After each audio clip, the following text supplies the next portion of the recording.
बेटे की शादी के बाद भाभी घर का माहौल तो एकदम चेंज हो जाता है। अरे इतना एडजस्ट करना पड़ता है हर किसी को, फिर अपना बेटा अपना कहाँ रहता है भला। तो अपनी बीबी के इशारों पे नाचता है और आप पीछे पीछे डमरू लेके घूमते रहिए। नहीं बेटा तुमने एक काम करो, अपने पापा को और मुझे कहीं पर पटक आओ, हम यहाँ पर नहीं रह सकते।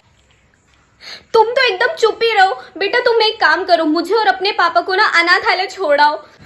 देखो देखो बेटा कैसे बोल रही है, वृद्धाश्रम होते हैं अनाथालय नहीं होते। तुम तो चाहती हो कि हमें वृद्धाश्रम छोड़ के रहे। देखा बेटा तुम्हारे आंखों पे ना प्यार की पट्टी बंधी है, तुम्हें अपनी बीवी के सिवा और कोई नहीं दिख रहा है। मेरे साथ वहां पर इतने सारे लोग खड़े थे, ये नहीं कि आकर सबके पैर छू ले। नहीं बेटा सही कर रही हो, बहुत आगे तक जाओगी तुम। अपनी बेइज्जती तो करवा ही रही हो, साथ में मेरी भी करवा रही हो। तुमने खाना बनाने से पहले मुझसे पूछा कि आज कौन सी दाल बनेगी।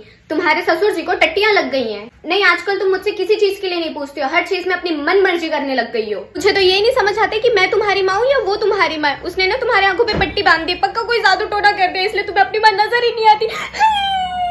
बन गया तुम्हारा संडे का प्लान। संडे सिर्फ तुम्हारे होता है, मेरा संडे नहीं है। मेरे को भी जाना है संडे को सत्संग में, पर तुम्हें क्या, तुम तो अपनी मौज मस्ती में रहो ना। अरे भाभी क्या बताऊं मैं आपको, मैं तो फंस गई हूँ। मेरे बेटे की शादी करके मेरी बहू को खाने बनाना नहीं आता है। कुछ बनाने के लिए बोलो कुछ और ही बना देती, कभी शक्कर ज्यादा, कभी नमक ज्यादा, कभी मिर्ची ज्यादा। बताओ अब मैं क्या करूँ। भाभी मैं तो सही बता रही हूँ, मैंने तो शादी करके गलती कर दी मेरे बेटे की। भाभी आप मत करियो, मैं तो किसी को सलाह नहीं दूंगी कि कोई अपनी बेटे की शादी करे। मैं तो कहूंगी कुंवारे रखो अपने अपने बेटे को।